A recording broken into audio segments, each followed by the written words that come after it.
Greetings class. Coming to another example of NPV, that is net present value. Example number 10th in the same DK Goel book. Beta, this example is related when we are given with the 4 projects. Okay. See, I am reading an example.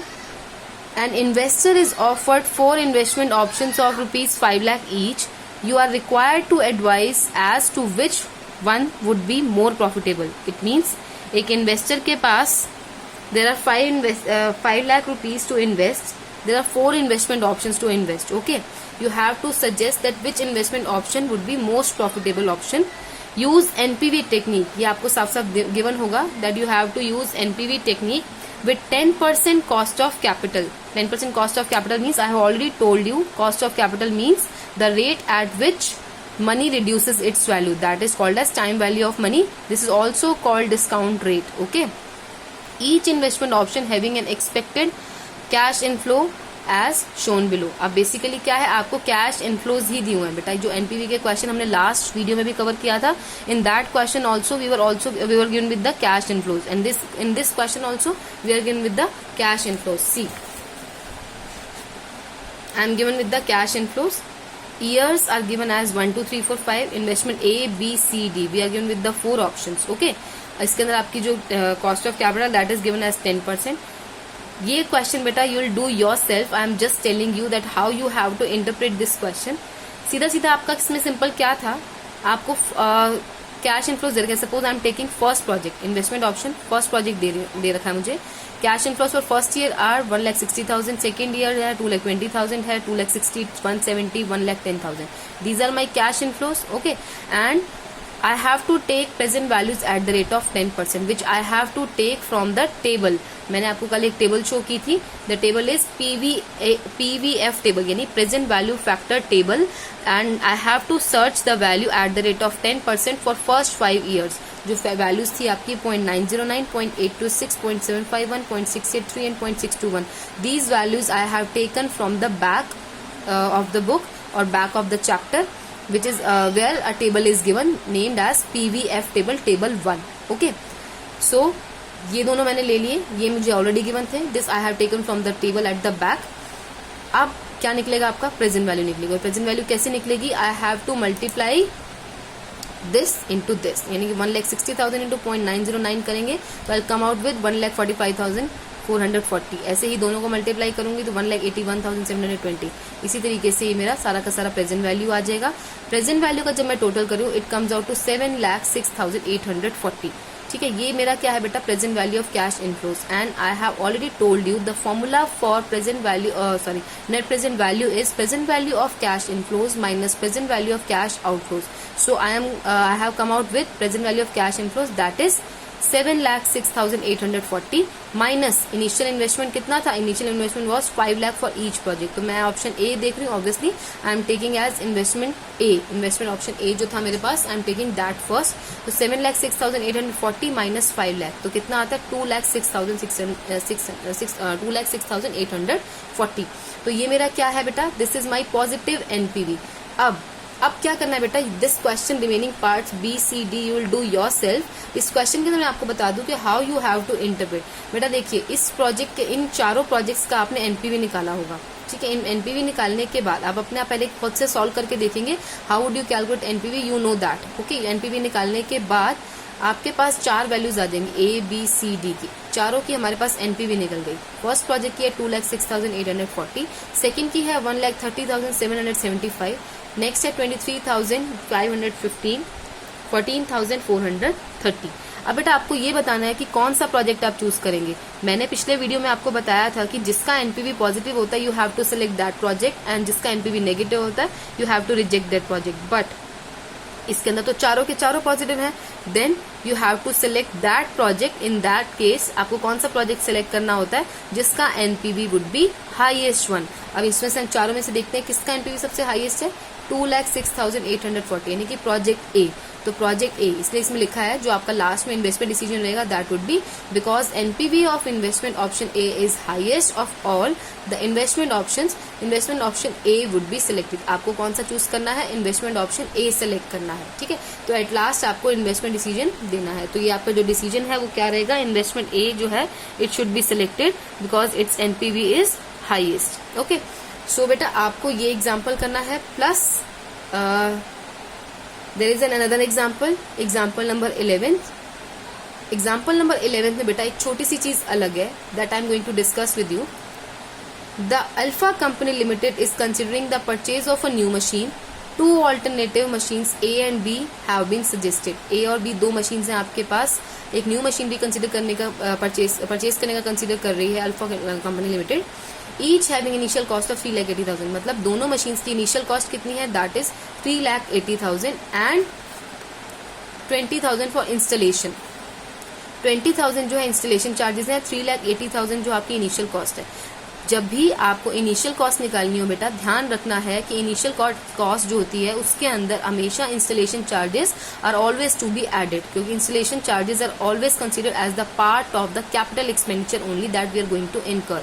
यानी कि जो 3,80,000 है ये तो हमारे हैं ही है, plus जो इंस्टॉलेशन चार्जेस स्टार्टिंग में दिए होते हैं, then we will add these both. तो 4 लाख रुपए जो है दोनों मशीन्स की मेरी इन्वेस्टमेंट इनिशियल इन्वेस्टमेंट हो गई, तो 4 लाख मेरी इनिशियल इन्वेस्टमेंट हो गई। बट बेटा एनपीवी के क्वेश्चंस मैंने आपको बताया था that you should be given with the cash inflows, but इस क्वेश्चन में क्या है एक बार ये चेक करते हैं। इस क्वेश्चन में आपको क्या दे रखा है, earnings after tax are expected to be as follows. अब आपको क्या दे रखा है, अर्निंग आफ्टर टैक्स दे रखा है, but you are not given with the cash inflows. So what we have to do, let's check the second part of the question. See okay, नीचे लिखा हुआ था, वहां पर लिखा हुआ था बेटा पीछे वाले पार्ट में, again I am turning the back page, it was written as earning after tax are expected to be as follows. Okay, यहाँ पे हमें लगा कि अर्निंग आफ्टर टैक्स दिए हुए, but when I open the table जिसमें मेरा क्वेश्चन प्रॉपरली गिवन है, इस टेबल के अंदर I am given with the cash flow, so it is already written कि कैश फ्लो है। So what you have to take, you have to just consider cash inflows only. You need not to worry about that. It is given in the question earning after tax. ठीक है, तो आपने उसको कुछ नहीं करना है। आपको अगर कैश फ्लोज टेबल के ऊपर गिवन है तो you have to take it as cash flows only. So this question will be same as the previous one. You can check the statement. इसके अंदर कॉस्ट ऑफ कैपिटल भी आपका 10% दे रखा है, मशीनरी ए एंड बी दे रखी है, and you have to decide which machinery is to be selected. Okay, तो जिसका एनपीवी ज्यादा होगा that machinery will be selected. So don't worry about if in question earning after tax given है आपके statement में, बट ऊपर आपको cash inflows दिया हुआ, then you have to take cash inflows only because NPV method use to consider cash inflows. Okay, so बेटा ये तो हो गए आपके क्वेश्चन जिसके अंदर हमारे कैश इनफ्लोज जो हैं अलग अलग दिए होते थे। हर साल के लिए मेरे कैश इनफ्लोज मेरे अलग अलग हुआ करते थे। ओके, बट अब एक टाइप का क्वेश्चन ऐसा भी है क्लास सी इलस्ट्रेशन नंबर 12 जो थोड़ा सा अलग है, जिसके अंदर क्या होगा आपका इस टाइप के क्वेश्चन के अंदर आपका जो कैश इनफ्लोज हैं, जो आपके कैश इनफ्लोज गिवन है that will be same for every year. ठीक है, हर साल के लिए सेम कैश इनफ्लोज आपको मिल रहे हैं। बेटा मैंने आपको शायद पहले भी क्लास में कभी डिस्कस किया होगा, मैंने आपको एक टर्म की डिस्कस की थी, एन्युटी। एन्युटी क्या होता है बेटा, जब भी हमें कैश इनफ्लोज हर साल सेम मिल रहे हो, या मैं कोई अमाउंट पे कर रही हूँ या मैं कोई अमाउंट रिसीव कर रही हूँ, but that amount is same for every year, that is called as annuity. Okay, इस क्वेश्चन में क्या है, a project requires a capital outlay of rupees 35,000 and is expected to generate cash inflow of rupees 10,000 per year for 5 years। क्या दे रखा है, initial investment दे रखी है प्रोजेक्ट की, दैट इज रुपीज 35,000, और आपको जो दे रखा है कैश इनफ्लोज दे रखे हैं 10,000 फॉर 5 years, मतलब 5 साल के लिए आपको हर साल 10-10 हजार रुपए मिलते रहेंगे।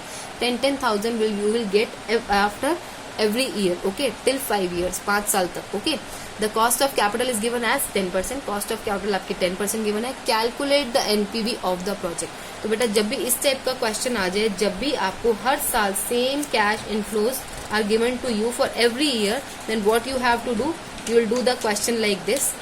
सी there are 2 options, okay, to do these type of questions. First of all, first option क्या है बेटा, आपके पास ईयर्स, सबसे पहले इनिशियल इन्वेस्टमेंट लिख लेते हैं।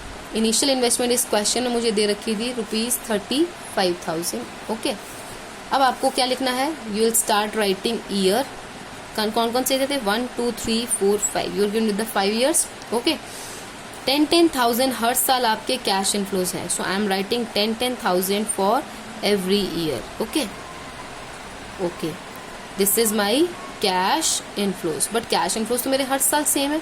तो पहला ऑप्शन, जैसे आप नॉर्मल क्वेश्चन करते थे बेटा, सबसे पहले हम क्या करते थे, 10% इसकी क्या कॉस्ट ऑफ कैपिटल दे रखी है, कॉस्ट ऑफ कैपिटल और डिस्काउंट रेट आप जिसको बोलते हैं, दिस इज गिवन एज 10%। तो मेरे को क्या करना है, सबसे पहला काम प्रेजेंट वैल्यू देखनी होती है at the rate of 10%। Normal question जैसे हम करते हैं एनपीवी का, तो प्रेजेंट वैल्यू एक बार चेक करते हैं 10% की at the back of the book और at the back of the chapter according to the book you have due. See, let me check.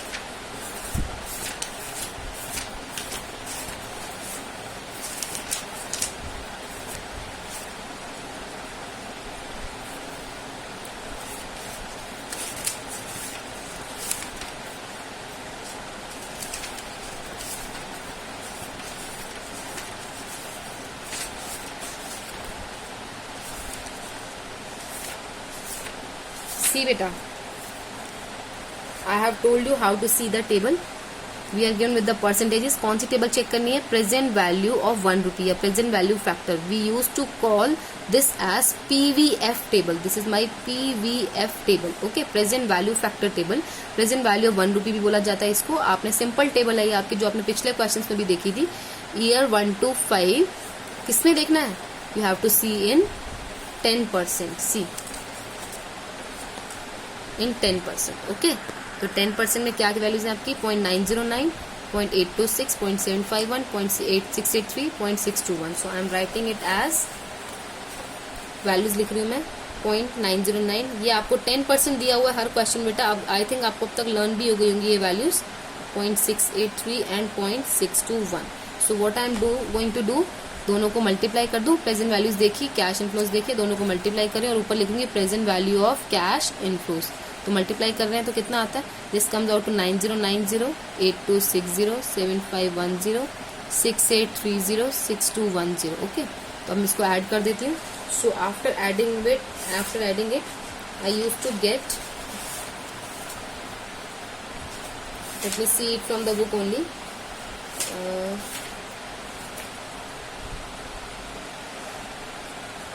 When I did total of it, it comes out to 37,900 बेटा, okay. तो ये मेरा क्या निकला, this is my present value of cash inflows. So what I have to do, I have to deduct present minus present value of cash outflows, जो कि आपका initial investment कितना था, it was given as 35,000 in the question.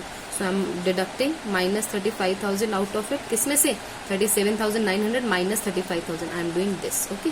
तो it comes out to 2900, 2900 positive NPV आ गई इससे मेरी 2900 की, ओके बेटा। एक तो ये तरीका था, आप नॉर्मल क्वेश्चन करो, एनपीवी के अकॉर्डिंग आपकी positive NPV, you have to NPV है, you have to accept this project, okay. ये मेरी एनपीवी निकल गई। बट एक शॉर्टकट तरीका इसका ये भी था बेटा, आपको एक टेबल और दी हुई है बुक के अंदर, मैं आपको टेबल कैसे देखनी वो बताती हूँ, लेकिन ये तरीका कब कैसे यूज करना है, क्या है ये बेसिकली आपको बता दूं। जब भी बेटा हर साल सेम कैश इनफ्लोज होते हैं ना, तो आपको हर साल की अलग अलग प्रेजेंट वैल्यूज देखनी ना हो, इससे क्या होता है, क्वेश्चन की लेंथ बढ़ जाती है। अगर मैं तो क्या कर रही हूँ कि अगर मैं हर साल का अलग अलग जो है कैश इनफ्लोज इस तरीके से करके लिखूँ 1 2 3 4 5 ईयर्स करके, तो मेरी क्वेश्चन की लेंथ काफी बढ़ जाएगी, ठीक है। बट अगर मुझे शॉर्टकट में ये क्वेश्चन करना हो तो मैं क्या करूंगी, आई डू, जो 10,000 हर साल के कैश इनफ्लोज दे रखे थे ना, उसको मल्टीप्लाई करो PVAF टेबल में। PVAF टेबल कौन सी है, present value annuity factor table, this is table number 2।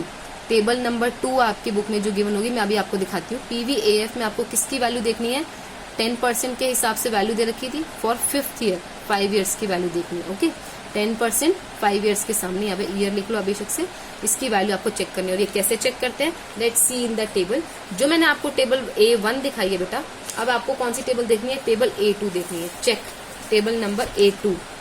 Table number A2 looks like this. क्या लिखा है ऊपर, present value of an annuity of 1 rupee। पिछले वाली टेबल में क्या था, present value of 1 rupee, but ये है present value of an annuity of 1 rupee। यहाँ पे एन्युटी क्यों लिखा है, बिकॉज हर साल जब भी हम सेम कैश इनफ्लोज रिसीव कर रहे होते हैं, that is called as an annuity. तो इसलिए हमें एन्युटी वाली टेबल में देखना है, ओके। लेकिन आपको कैसे देखना है ये चेक कर लेते हैं। 10% था आपका, सो आई एम चेकिंग इन 10%, लेकिन 5th ईयर में चेक करूंगी 1 2 3 4 5, 5th ईयर में चेक करूंगी, सिर्फ 5th ईयर का ही उठाऊंगी मैं डिजिट, इसके अलावा मैं कोई और नहीं उठाऊंगी।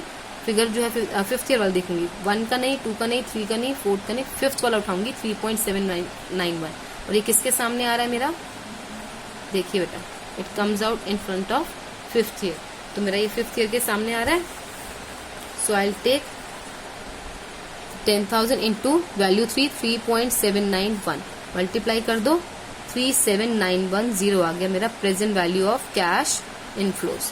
Present value of cash inflows minus present value of cash outflows क्या था आपका, जो आपकी इनिशियल इन्वेस्टमेंट थी 35,000, माइनस कर दो, इट कम्स आउट टू 2910। तो ये भी मेरा क्या निकल गया, एनपीवी मेरी पॉजिटिव निकल गई। अब आप कहोगे बेटा कि ये 2910 आया, लेकिन ऊपर वाले एग्जाम्पल के हिसाब से क्या था, तो इट केम आउट टू 2900। तो कुछ नहीं है बेटा, 10 रुपीज का गैप है, दैट इज बिकॉज जो हम पॉइंट में डेसिमल वाली वैल्यूज लेते हैं ना पीछे, कहीं पे 3 डेसिमल तक लिया होता है, कहीं पे 2 डेसिमल तक लिया होता है मल्टीप्लीकेशन के टाइम पे, तो देयर इज नो इशू, इतना बहुत डिफरेंस जो है that will be appropriate, there is no issue at all in this. Okay, so आप ऐसे भी कर सकते हैं, ये सिर्फ इसमें अपना एग्जाम्पल खत्म कर सकते हैं अगर आपके पास सेम कैश इनफ्लोज है तो। Okay class, thank you for today.